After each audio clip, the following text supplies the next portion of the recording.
looking to upgrade your sim racing pedals or buy new ones soon, you should definitely stay tuned here, because today I'm going to show you a set that combines price and performance in a perfect balance. A hydraulic brake system, rumble motors with SimHub support and therefore great adjustability are just some of the highlights. A few months ago at the Sim Racing Expo we got the idea that Conspit has a really strong lineup for PC sim racing.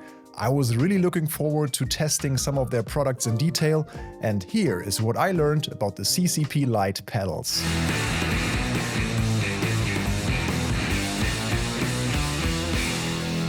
So welcome back to Overtake, I'm Michel, and I think a good pedal set is the most important upgrade for any sim rig. Sure, detailed force feedback and a properly functioning wheelbase also add a lot to the experience and immersion, but accelerating and braking is the element that brings the overall control of the car together.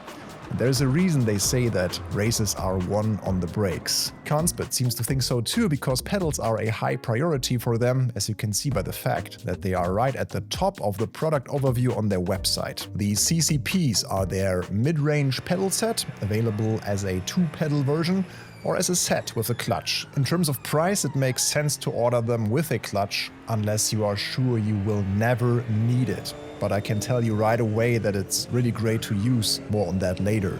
Conspit doesn't have an own shop, but lists a network of distributors in the different countries. For example, Passion Sim for the USA and Canada. You can also see the prices here. In euros, the taxes are already included. Shipping is on top.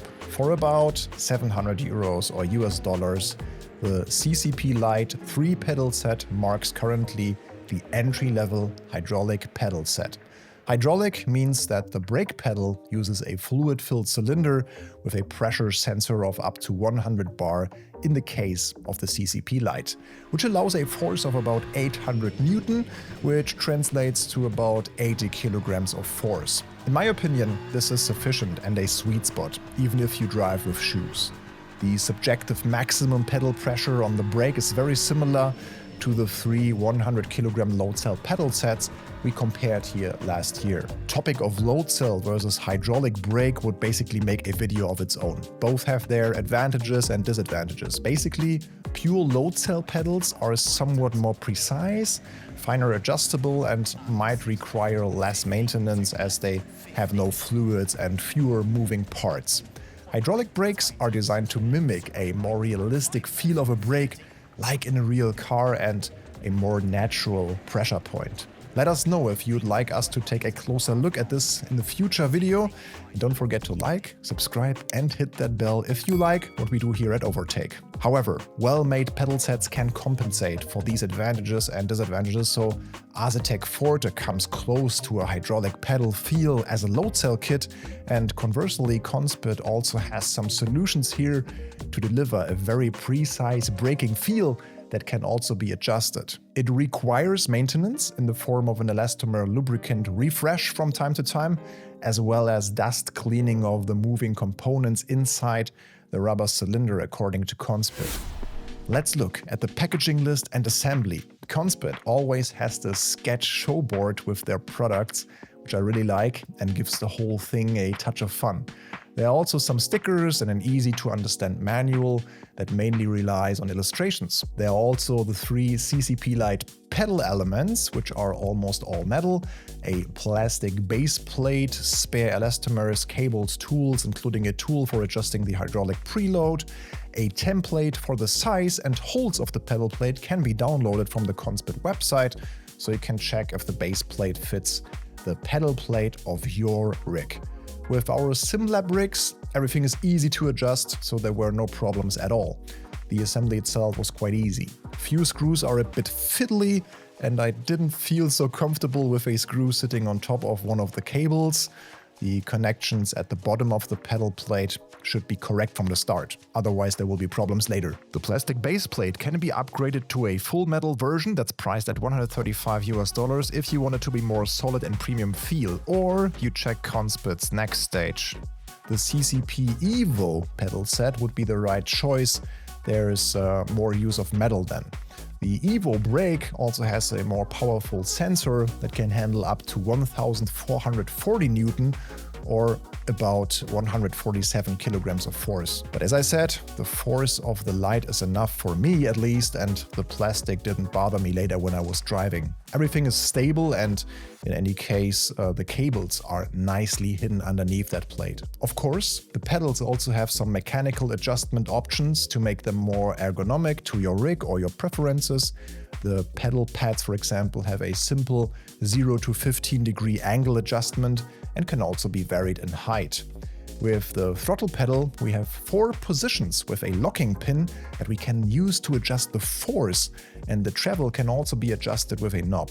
And the travel range is very good, from a really short 1.5 centimeter of pedal travel for like full grip, full throttle cars where we want to be at 100% as quickly as possible, to even about 10 centimeter of travel for scenarios that require finer modulation, such as rallying on gravel. Just like the clutch pedal, the throttle pedal uses a Hall sensor, which responds very directly and linearly. Yeah, so far, so state-of-the-art. For this type of pedal, nothing to complain about. The star of the show is undoubtedly the brake, which also uses this locking pin system for fine adjustment of force and pedal feel. The different positions, in conjunction with the hydraulic pressure, are intended to represent different types of motorsports, so that the lower positions are more in line with sports cars, while the upper 2 positions are more in the GT3 or Formula direction. And that has worked very well for me so far. The tight setting at the top was my favorite in the end. Very similar feel to the Asetek Forte brake that won our Loadcell comparison back then. You should release the hydraulic preload via the knob before making any changes to the locking pin, then turn it back up. One thing to keep in mind with the brake and throttle is that the higher the force, the faster the pedal also returns, which can be unsettling depending on the car you're driving. I highly recommend practicing the return of the throttle and brake with your foot, not just the application of pressure. This pedal set allows you to work on your setup and driving, but also feels good out of the box without changing anything. The clutch reinforces the positive impression of the set. Here too, consistent thought has been put into it, because with this 2-stage spring system, a bite point is mechanically simulated. Most clutch pedals from other manufacturers only do this half-heartedly via the angle.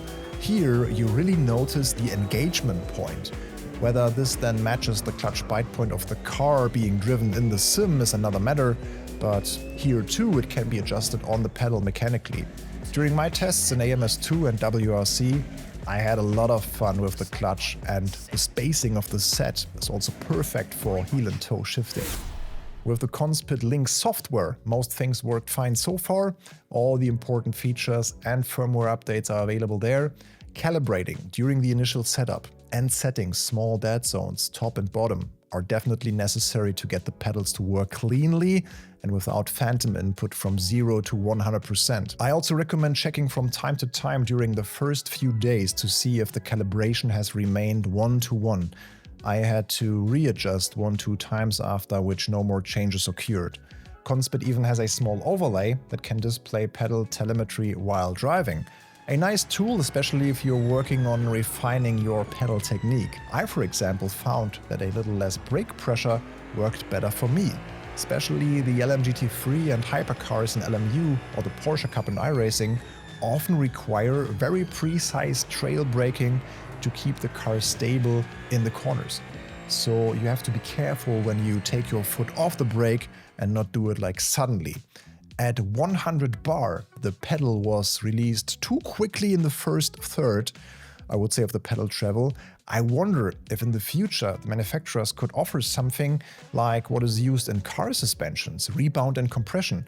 One pressure value for engagement and one for release. What would you think about that?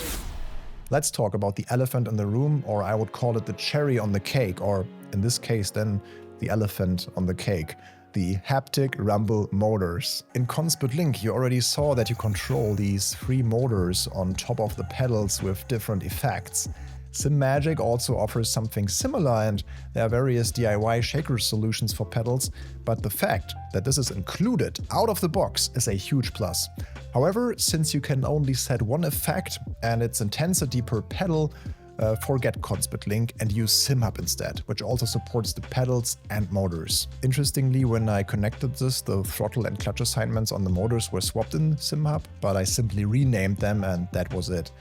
This opens up a lot of possibilities and telemetry data that can be used for small vibrations on all 3 pedals. The motors themselves are a bit noisy and the frequency band of the effect is not super dense and also a bit grainy, but it doesn't really matter. So you can't fine-tune the frequency of the vibration, but regardless, it's incredibly helpful to have this extra sensor on your foot, from wheel lock, wheel slip, ABS, TC activation, to even jump landing and WRC.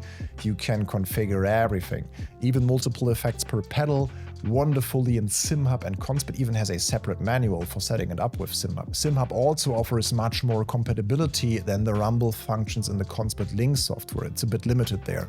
However, Conspit will certainly improve the latter and make more possible in the future in their own software.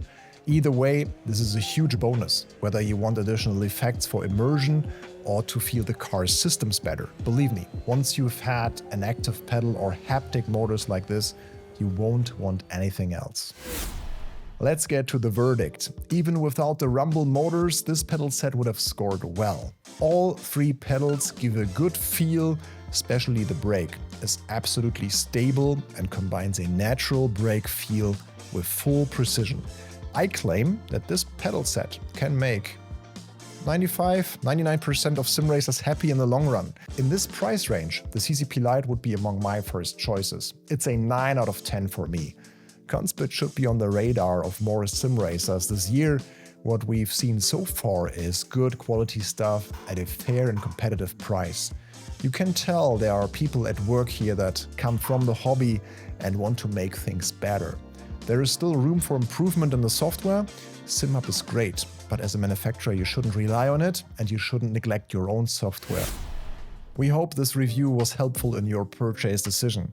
If you're already using this pedal set and have more experiences and tips, please post them in the comments so that others can get a more complete picture. Thanks for staying tuned. Here is the pedal comparison of SimLab, MOZA and Asetek that I mentioned before. Until next time, enjoy the rest of your day. Happy racing!